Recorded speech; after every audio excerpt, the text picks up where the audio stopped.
नमस्कार दोस्तों, आपका स्वागत है हमारे चैनल पर। ज्योतिष शास्त्र के सबसे शक्तिशाली, सबसे धीमे और न्याय के अधिपति भगवान शनि देव जब भी अपनी चाल बदलते हैं तो राजा को रंग और रंग को राजा बनाने की ताकत रखते हैं। और अब साल 2026 की वो सबसे बड़ी ज्योतिषीय घटना होने जा रही है जिसका सीधा असर आपके कर्मों और भाग्य पर पड़ेगा। 27 जुलाई 2026 को शनि देव मीन राशि में वक्री रेट्रोग्रेड होने जा रहे हैं। यानी शनि देव अपनी सीधी चाल को रोककर अब उल्टी चाल चलेंगे। अब बात करते हैं ब्रह्मांड की सबसे शाही राशि यानी सिंह राशि लियो की। सिंह राशि के जितने भी जातक इस वीडियो को देख रहे हैं, मैं आपको शुरुआत में ही कोई झूठी दिलासा नहीं दूंगा। आपके लिए यह समय बेहद संवेदनशील है। क्यों? क्योंकि सिंह राशि के स्वामी हैं सूर्य देव, जिनकी शनि देव के साथ धुर शत्रुता है। और सबसे बड़ी बात, आप पर पहले से ही शनि की ढैया अष्टम शनि चल रही है। तो जब आपकी कुंडली के 8वें भाव गुप्त भाव में बैठकर शनि देव वक्री होंगे तो क्या ये आपकी मुसीबतों को दोगुना करेंगे या फिर आपकी जिंदगी में कोई ऐसा गुप्त वरदान लेकर आ रहे हैं जिसकी आपने कल्पना भी नहीं की थी? आपके करियर, नौकरी, बिजनेस, आपकी जेब और बैंक बैलेंस, आपकी लव लाइफ, शादीशुदा जिंदगी, आपकी सेहत और छात्रों पर इसका क्या गहरा असर होगा? आज के इस विशेष वीडियो में हम किसी भी तरह की डराने वाली या काल्पनिक बातें नहीं करेंगे। हम विशुद्ध ज्योतिषीय गणना और कुंडली के लॉजिक के साथ एक एक पहलू को विस्तार से समझेंगे। वीडियो के अंत में मैं आपको सिंह राशि के लिए 5 अचूक महाउपाय बताऊंगा जो अष्टम शनि के हर संकट को टाल देंगे। इसलिए इस वीडियो को बिना स्किप किए पूरा देखिएगा। चलिए विस्तार से विश्लेषण शुरू करते हैं। दोस्तों, सबसे पहले सिंह राशि के जातकों के मन से उस डर को निकालना जरूरी है जो अष्टम शनि या वक्री शब्द सुनते ही आ जाता है। लोग सोचते हैं कि ढैया चल रही है और अब शनि देव वक्री हो गए तो सब कुछ बर्बाद हो जाएगा। ऐसा बिल्कुल नहीं है। ज्योतिष को डराने का माध्यम मत बनाइए, इसे समझने का माध्यम बनाइए। वक्री होने का सीधा और सरल मतलब होता है रिवीजन, यानी जो काम पीछे छूट गए हैं उन्हें सुधारना। इसे एक व्यावहारिक उदाहरण से समझिए। मान लीजिए आप किसी पुरानी कार की मरम्मत करवा रहे हैं। मैकेनिक इंजन खोलता है और देखता है कि कुछ पुर्जे ढीले हैं। वह आगे बढ़ने के बजाय पहले उन पुर्जों को कसता है। वक्री शनि भी आपकी जिंदगी के वही मैकेनिक है। 8वां घर होता है गहराई का, रिसर्च का, गुप्त चीजों का और अचानक होने वाले बदलावों का। शनि देव आपके 8वें घर में वक्री होकर आपसे कह रहे हैं कि अपनी जिंदगी की रफ्तार को थोड़ा धीमा करो। पिछले कुछ महीनों में आपने जो भी फैसले जल्दबाजी में लिए हैं, चाहे वो करियर में हो या रिश्तों में, अब समय आ गया है उन पर पुनर्विचार करने का। यदि आप इस समय धैर्य रखेंगे तो वक्री शनि आपको वो चीजें सिखाएंगे जो आपको जीवन भर काम आएंगी। चलिए अब सीधे आपकी कुंडली पर चलते हैं और समझते हैं कि सिंह राशि के लिए शनि देव कौन से विभागों के मालिक हैं। आपकी कुंडली में शनि देव 2 बहुत महत्वपूर्ण घरों के स्वामी होते हैं। 6ठा भाव रोग, ऋण, कर्ज, शत्रु, नौकरी और प्रतियोगिता। 7वां भाव वैवाहिक जीवन, जीवन साथी और बिजनेस पार्टनरशिप।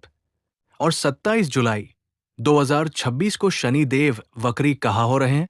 आपकी राशि से ठीक अष्टम भाव मीन राशि में, यानी आपके 6ठे और 7वें घर के मालिक खुद 8वें घर में जाकर उल्टी चाल चल रहे हैं।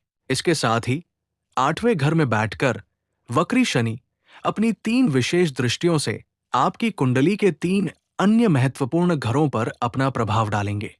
अब आप समझ सकते हैं कि शनि देव भले ही 8वें घर में बैठे हैं, लेकिन उनका असर आपके करियर, आपकी जेब, आपकी बुद्धि और आपके परिवार पर भी सीधे तौर पर पड़ने वाला है। आइए अब एक एक करके इन सभी क्षेत्रों पर होने वाले प्रभाव को पूरे विस्तार से समझते हैं। सबसे पहले बात करते हैं आपके करियर, नौकरी और बिजनेस की, क्योंकि शनि देव की तीसरी दृष्टि आपके दशम भाव कर्म स्थान पर पड़ रही है। वर्क प्लेस पर गुप्त शत्रु हिडन एनिमीज, चूंकि शनि छठे शत्रु भाव के स्वामी होकर आठवें गुप्त भाव में वक्री है, इसलिए ऑफिस में कुछ लोग आपकी पीठ पीछे आपके खिलाफ गॉसिप या राजनीति कर सकते हैं। इस समय अपनी योजनाओं या अपने काम का क्रेडिट किसी और को आसानी से न दें। अपने काम से काम रखें। काम का अत्यधिक दबाव। दशम भाव पर शनि की दृष्टि होने से आपको ऐसा महसूस हो सकता है कि ऑफिस का सारा कठिन काम आपके हिस्से में ही आ रहा है। सीनियर्स आपकी छोटी छोटी गलतियों को भी नोटिस करेंगे। ये समय अपनी कार्यकुशलता को साबित करने का है, घबराने का नहीं। नौकरी में जल्दबाजी से बचें। इस दौरान गुस्से या हताशा में आकर नौकरी बदलने का फैसला बिल्कुल न करें। जब तक नई नौकरी का पक्का ऑफर लेटर हाथ में न हो, वर्तमान जगह को न छोड़ें। व्यापारियों के लिए फॉर बिजनेस ऑनर्स सप्तमेश का आठवें में वक्री होना। शनि आपके बिजनेस सातवें घर के मालिक है। व्यापारियों के लिए ये समय अपने पुराने रुके हुए प्रोजेक्ट्स की समीक्षा करने का है। यदि कोई पुरानी व्यापारिक डील अटक गई थी तो वो अचानक दोबारा शुरू हो सकती है। नया निवेश टालें। इस वक्री काल में व्यापार को बढ़ाने के लिए बड़ा कर्ज, लोन लेने से बचें। साझेदारी पार्टनरशिप के बिजनेस में पारदर्शिता रखें, अन्यथा पार्टनर्स के बीच अविश्वास पैदा हो सकता है। आइए अब रुख करते हैं आपकी जेब की तरफ, यानी धन, बचत और वित्तीय स्थिति की। शनि देव आठवें घर में बैठकर आपकी कुंडली के दूसरे भाव धन स्थान को सीधे सातवीं दृष्टि से देख रहे हैं।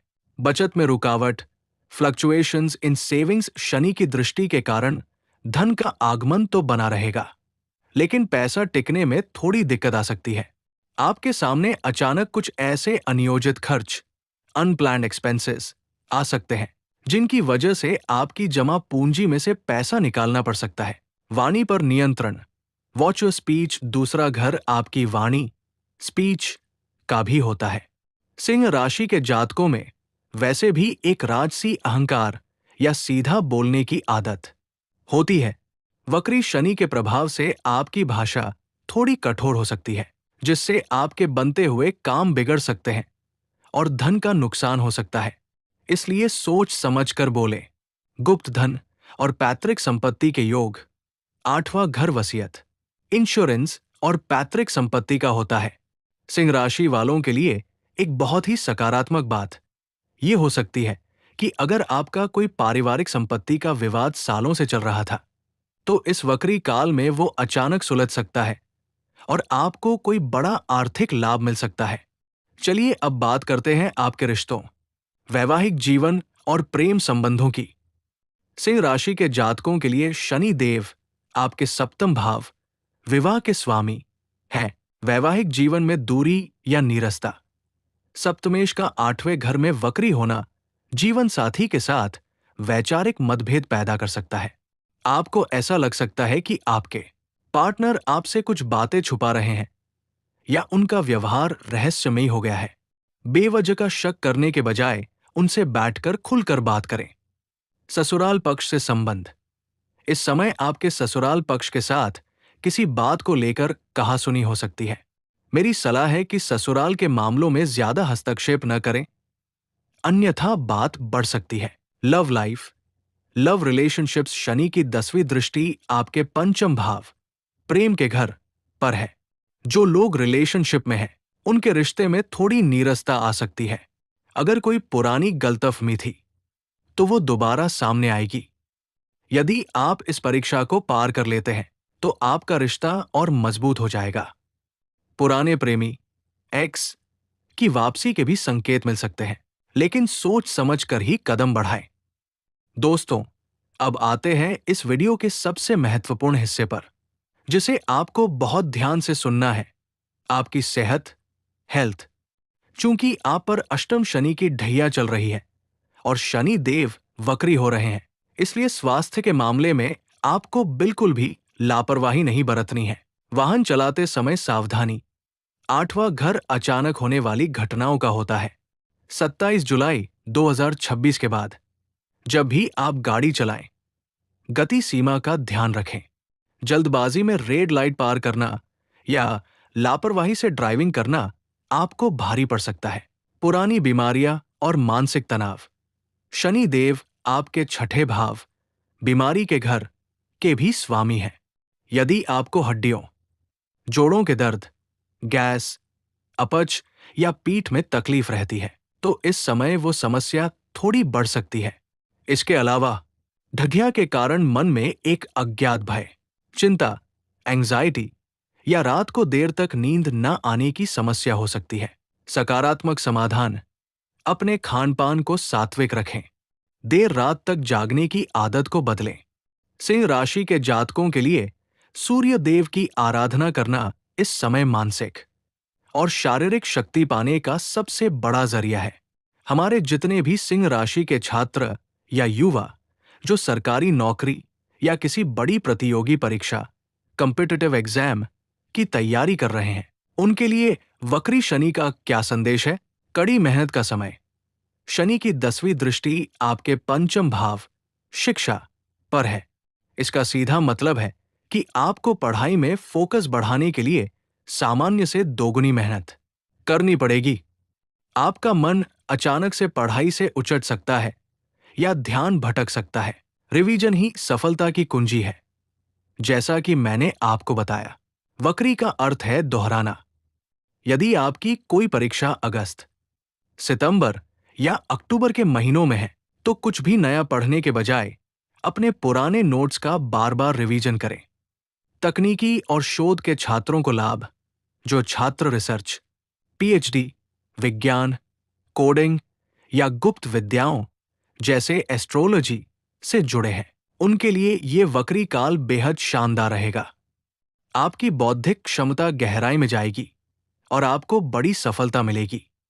दोस्तों, अष्टम शनि की ढैया और वक्री चाल के नकारात्मक प्रभाव को पूरी तरह से शांत करने और अपने जीवन में शुभता लाने के लिए आपको ये 5 महाउपाय पूरे विश्वास और श्रद्धा के साथ करने चाहिए। सूर्य देव को नियमित अर्घ्य। चूंकि आपके राशि स्वामी सूर्य देव है, इसलिए रोज सुबह तांबे के लोटे में जल, थोड़ा सा लाल चंदन और लाल फूल मिलाकर सूर्य देव को अर्घ्य दें और ओम घृणी सूर्याय नमः मंत्र का जाप करें। यह आपकी आंतरिक ऊर्जा को कमजोर नहीं होने देगा। शनिवार को सुंदरकांड का पाठ। हर शनिवार की शाम को हनुमान जी के मंदिर जाएं या घर पर ही उनके सामने चमेली के तेल का दीपक जलाकर सुंदरकांड का पाठ करें। हनुमान जी की शरण में रहने वालों का शनि देव कभी कुछ नहीं बिगाड़ते। शनि देव के तांत्रिक मंत्र का जाप। प्रत्येक शनिवार की रात को अंधेरा होने के बाद रुद्राक्ष की माला से ओम शन शनैश्चराय नमः मंत्र की कम से कम एक माला का जाप अवश्य करें। काले कुत्ते और कौवों की सेवा। शनिवार के दिन काले कुत्ते को सरसों के तेल से चुपड़ी हुई रोटी खिलाएं और छत पर कौवों के लिए दाना पानी रखें। ये उपाय अष्टम शनि के दोष को बहुत जल्दी शांत करता है। गरीबों और असहायों की मदद। अपने कार्यस्थल पर छोटे कर्मचारियों, सफाई कर्मियों या मजदूरों का कभी दिल न दुखाएं। शनिवार के दिन किसी जरूरतमंद को अपनी क्षमता के अनुसार अन्न, दवाइयां या काले तिल का दान करें। तो सिंह राशि वाले दोस्तों, लबुलवाब यही है कि 27 जुलाई 2026 से शुरू होने वाला शनि का ये वक्री काल आपके धैर्य, अनुशासन और कर्मों की परीक्षा लेने आ रहा है। आप सिंह राशि के हैं। आपके भीतर एक शेर का जिगर है। चुनौतियों से डरना आपकी फितरत में नहीं है। बस अपनी वाणी को मधुर रखें, गाड़ी सावधानी से चलाएं और शॉर्टकट का रास्ता न अपनाएं। फिर देखिए कैसे यही शनि देव आपको अंदर से मजबूत और बेहद परिपक्व इंसान बनाकर आपकी हर इच्छा पूरी करते हैं। मुझे नीचे कमेंट सेक्शन में जरूर लिखकर बताइए कि क्या आपको भी ढैया का कोई असर महसूस हो रहा है। अपनी राय नीचे कमेंट बॉक्स में जरूर साझा करें। अगर आपको आज का ये विस्तृत और प्रामाणिक विश्लेषण पसंद आया हो, तो इस वीडियो को एक लाइक जरूर दीजिएगा। इसे अपने सिंह राशि के दोस्तों और परिवार के सदस्यों के साथ व्हाट्सएप पर शेयर करना बिल्कुल मत भूलिएगा। और हाँ, अगर आप हमारे चैनल पर नए हैं, तो अभी सब्सक्राइब बटन दबाकर बेल आइकन दबा दीजिए ताकि ज्योतिष से जुड़ी ऐसी ही गहरी और सही जानकारियां आपको समय पर मिलती रहें। भगवान सूर्य और न्यायदेव शनि देव आप सभी का कल्याण करें। मिलते हैं अगले वीडियो में। तब तक के लिए नमस्कार। जय शनिदेव, जय राजाराम।